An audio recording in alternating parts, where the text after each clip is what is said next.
Hello दोस्तों, बिहार दरोगा की 2213 पदों पर नई वैकेंसी आ गई है। आप लोगों को पहले भी अपडेट दिए थे जून 2020 में, जुलाई नहीं तो अगस्त 2020 में बिहार दरोगा की नई वैकेंसी आ जाएगी। तो वैकेंसी आ गई है। चलिए विज्ञापन के सभी शर्तों को पूरा डिटेल्स में देख लेते हैं।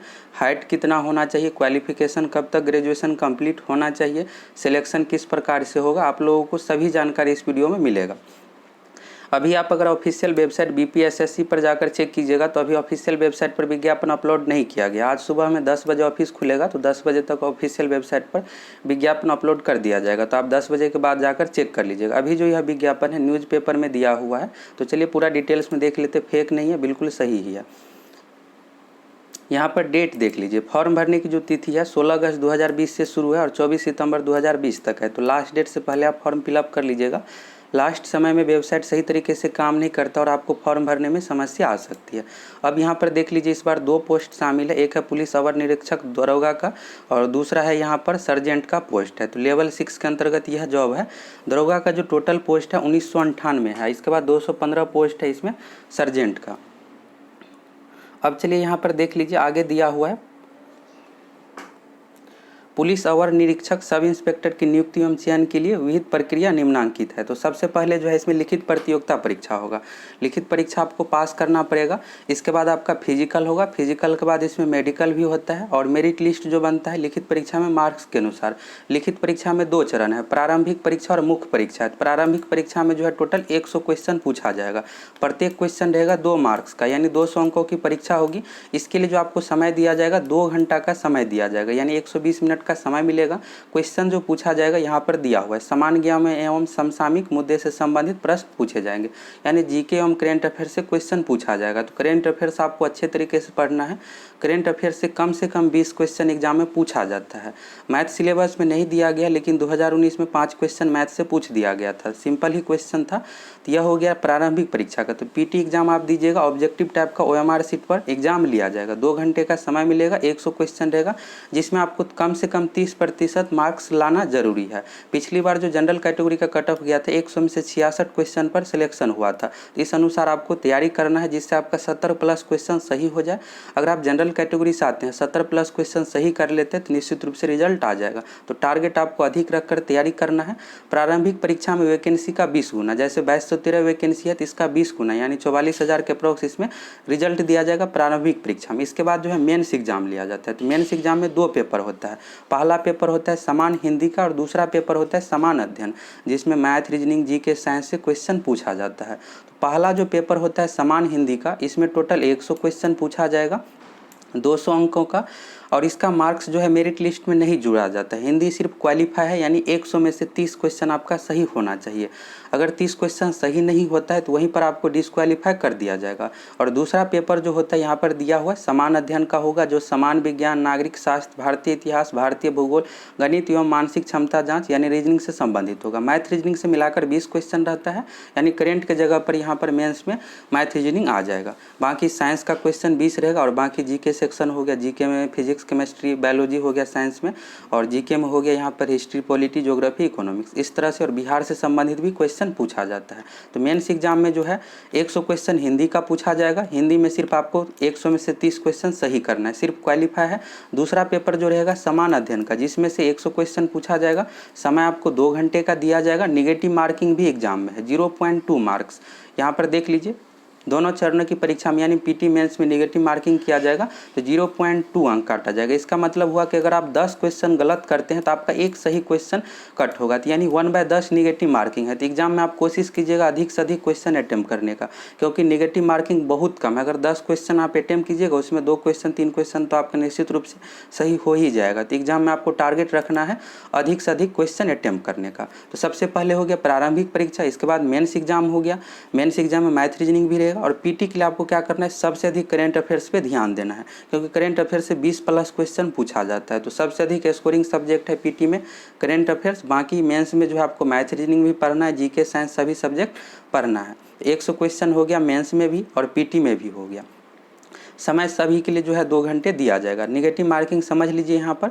अब है यहाँ पर मेंस एग्जाम, तो मेंस एग्जाम अगर आप दे दिए हैं, पास कर जाते हैं, तो वैकेंसी का 6 गुना, तो 2200 वैकेंसी है, इसका 6 गुना यानी 13,000 के अप्रॉक्स कैंडिडेट को फिजिकल के लिए बुलाया जाएगा। फिजिकल के बारे में आगे दिया हुआ, इसमें दौड़, गोला फेंक, ऊंची कूद शामिल है। फिर फिजिकल आप पास कर जाइएगा तो लिखित परीक्षा में मार्क्स के अनुसार, यानी पीटी हुआ है और मेंस हुआ है, तो पीटी का मार्क्स तो नहीं जोड़ा जाएगा, सिर्फ पीटी अगर पास करते हैं तो मेंस एग्जाम दीजिएगा।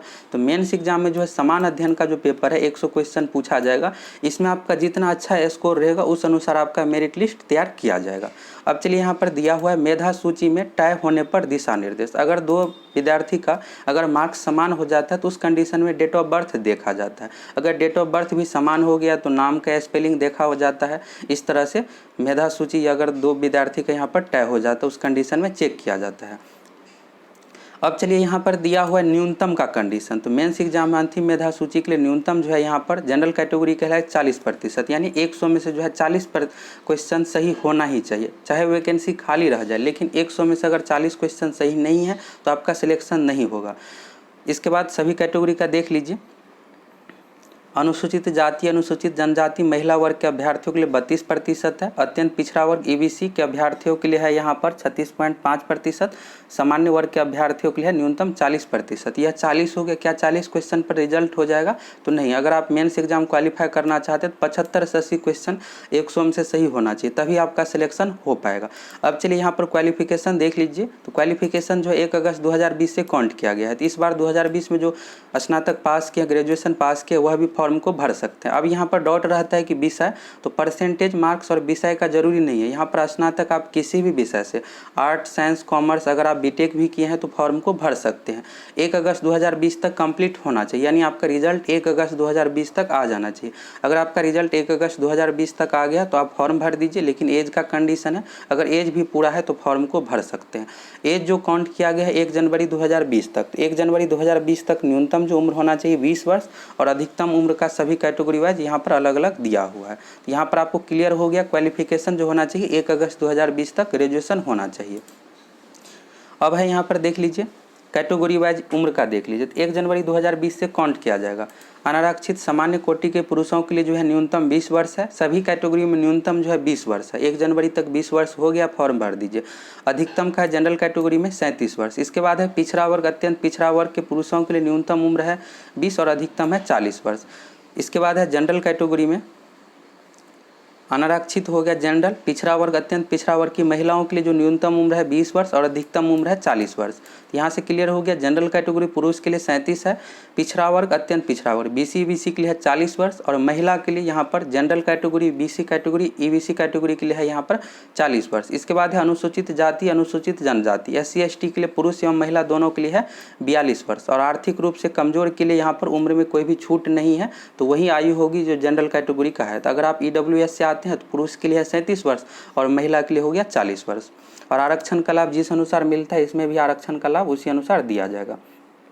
अब चलिए यहाँ पर देख लीजिए हाइट को लेकर। तो हाइट इस बार जो है कम कर दिया गया है, तो इस बार बहुत राहत है, आप इस बार जो है किसी को दिक्कत नहीं होगा। देख लीजिए यहाँ पर अनारक्षित सामान्य वर्ग के एवं पिछड़ा वर्ग के पुरुषों के लिए जो न्यूनतम हाइट है 165 सेंटीमीटर। इसके बाद है अत्यंत पिछड़ा वर्ग, EBC हो गया, SC हो गया, ST के पुरुषों के लिए 160 सेंटीमीटर, और महिलाओं का इस बार 5 सेंटीमीटर हाइट कम कर दिया गया। पिछली बार जो है 160 था, तो इस कारण से बहुत सारे को फॉर्म भरने में समस्या आ रही थी। इस बार किसी को दिक्कत नहीं होगा। सभी वर्गों के महिलाओं के लिए जो न्यूनतम हाइट है 155 सेंटीमीटर, लेकिन यहाँ पर वजन का कंडीशन रख दिया गया है कि 48 किलोग्राम न्यूनतम वजन होना ही चाहिए। यह सिर्फ महिलाओं के लिए है, पुरुष में वजन का कोई कंडीशन नहीं है। तो 155 सेंटीमीटर अगर हाइट है तो फॉर्म को आप भर सकते हैं। अब चलिए यहाँ पर दिया हुआ है सीना फिजिकल के बारे में। यह जो है सिर्फ पुरुषों के लिए है, 81 सेंटीमीटर होना चाहिए जनरल कैटेगरी, पिछड़ा वर्ग, अत्यंत पिछड़ा वर्ग का। इसके बाद 5 सेंटीमीटर फूलना चाहिए, 86 होना चाहिए। अनुसूचित जाति जनजाति के लिए जो है 79 सेंटीमीटर है, 5 सेंटीमीटर फुलाने के बाद होना चाहिए 84 सेंटीमीटर। अब चलिए फिजिकल है, तो फिजिकल आपको पास करना ही पड़ेगा। अगर आप फिजिकल नहीं पास करते हैं तो डिस्क्वालीफाई कर दिए जाएंगे। सबसे पहले है दौड़। तो दौड़ को देख लीजिए, पुरुषों के लिए जो है 1 मील यानी 1600 मीटर की दौड़ जो है 6 मिनट 30 सेकंड में, 6.5 मिनट में दौड़ना है। अगर आप इससे अधिक समय लेते हैं तो डिस्क्वालीफाई कर दिए जाएंगे।